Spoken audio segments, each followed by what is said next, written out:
ഇതൊക്കെയാണോ അവന് നമ്മുടെ സ്നേഹമോളെ കല്യാണം കഴിച്ചു കൊടുക്കാനുള്ള യോഗ്യതയായി നന്ദേട്ടൻ കാണുന്നത്? സച്ചി പറഞ്ഞതൊക്കെ നമ്മുടെ കാര്യങ്ങൾ മാത്രമാണ്.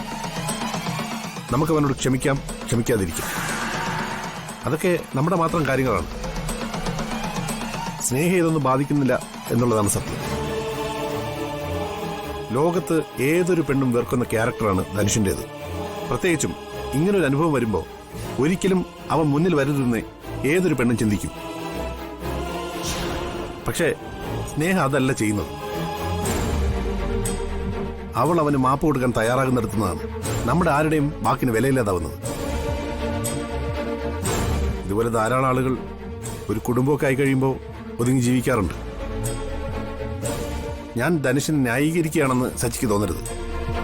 നാളെ ഒരു സമയം ധനുഷൻ സ്നേഹിയും നല്ലൊരു കുടുംബജീവിതം തുടങ്ങിയാൽ ഈ പറയുന്നതിനൊക്കെ ഒരു അർത്ഥവും ഇല്ലാതാവില്ലേ? കാമുകിയിൽ നിന്ന് ഭാര്യയായിട്ട് മാറിക്കഴിയുമ്പോൾ അവളുടെ സ്നേഹത്തിൽ അവൻ മാറുമെന്ന് പറയുന്നിടത്ത് എന്തുത്തരമാണ് ഞാൻ അവളോട് തിരിച്ചു പറയേണ്ടത്? ധനുഷിനെ മതി, ഇല്ലെങ്കിൽ മരിക്കും. ഞാനും അവൾ സംസാരിക്കുമ്പോഴൊക്കെ അവൾ പറഞ്ഞു നിർത്തുന്ന വാചകമാണിത്. നിന്നോടാണ് പറയുന്നതെങ്കിൽ, അല്ലെങ്കിൽ സന്ദീപിനോടാണ് പറയുന്നതെങ്കിൽ, ആ സന്ദർഭത്തിൽ നിങ്ങളെടുക്കുന്ന തീരുമാനമേ ഞാനും എടുത്തിട്ടുള്ളൂ. ഇതൊക്കെ പ്രണയ നിരാശയില് എല്ലാവരും പറയുന്നതല്ലേ നന്ദേട്ടാ? കുറച്ചു ദിവസം കഴിയുമ്പോൾ ഇതൊക്കെ അവളുടെ മനസ്സിൽ നിന്ന് മാറും.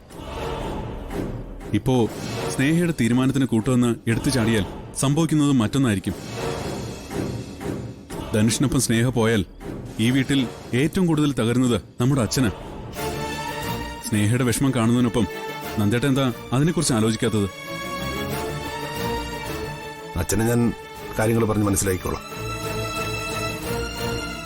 എനിക്ക് മനസ്സിലായി, നിനക്കും അർച്ചനയ്ക്കൊക്കെ എന്നോട് ദേഷ്യമാണ്. അത് ഞാൻ അറിയാത്തതുകൊണ്ടല്ല, മനഃപൂർവ്വം അറിയാത്ത പോലെ നടക്കുന്നതാ. എന്നോട് ഞാൻ മറ്റൊരു കാര്യം കൂടി പറയാം.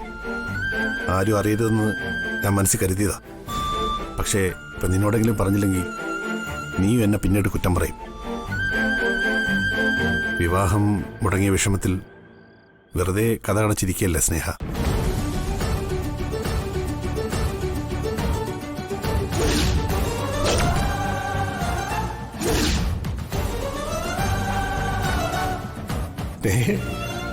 നീ അതെ, കുറച്ചു നേരമെങ്കിൽ കുറച്ചു നേരം എല്ലാം മറന്ന സമാധാനത്തോടെ എനിക്കൊന്ന് ഉറങ്ങണമെങ്കിൽ ഇപ്പൊ ഇതില്ലാതെ പറ്റില്ല. അവൾ അങ്ങനെ ഒരു അവസ്ഥയെ കണ്ടപ്പോ എന്ത് ചെയ്യണമെന്ന് അറിയാതായിപ്പോയടാ ഞാൻ. നന്ദൻ വിളിച്ചതുകൊണ്ട് പോയത് അർച്ചന, വേറൊന്നും എനിക്കറിയില്ല. ഞാൻ ഹോസ്പിറ്റലിലാ, പേഷ്യൻസ് ഉണ്ട്. ഞാൻ കുറച്ചു കഴിഞ്ഞ് വിളിക്കാം. ശരി.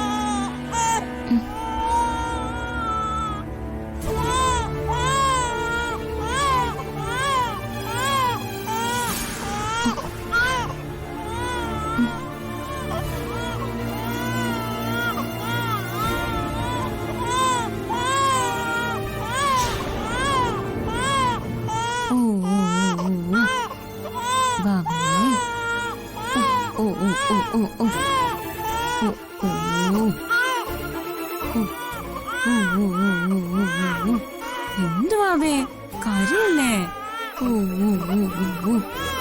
കരയല്ലേ മോളെ, കരയല്ലേ വാവേ, കരയല്ലേട്ടോ.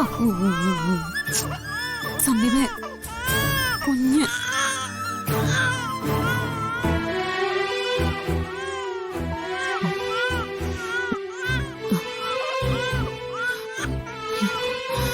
അർച്ചന, താനിതെങ്ങോട്ടാ?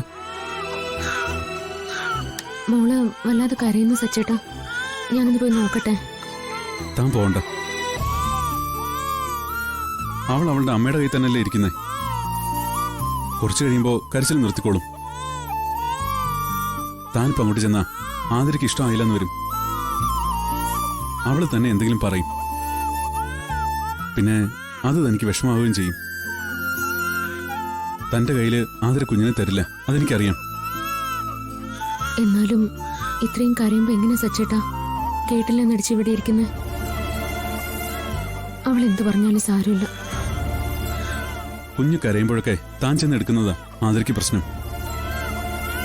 ആതിര അവളുടെ അമ്മയല്ലേ, അവളും കാര്യങ്ങളൊക്കെ പഠിക്കട്ടെ. താനില്ലാത്തൊരു സന്ദർഭം വന്നാ അവള് തന്നെ വേണ്ടേ അതൊക്കെ ഹാൻഡിൽ ചെയ്യാനും? സച്ചേട്ടൻ കരുതുന്ന പോലെ സാധാരണ കുഞ്ഞുങ്ങൾ കരയുന്ന പോലെ അല്ല നമ്മുടെ മോള് കരയുന്നത്. സച്ചേട്ടനോട് പറയണമെന്ന് പലതവണ ഞാൻ കരുതിയതാ. സന്ദീപ വേണ്ടെന്ന് പറഞ്ഞത്. നമ്മുടെ മോളൊരു ഹാർട്ട് പേഷ്യന്റാ സച്ചേട്ടാ.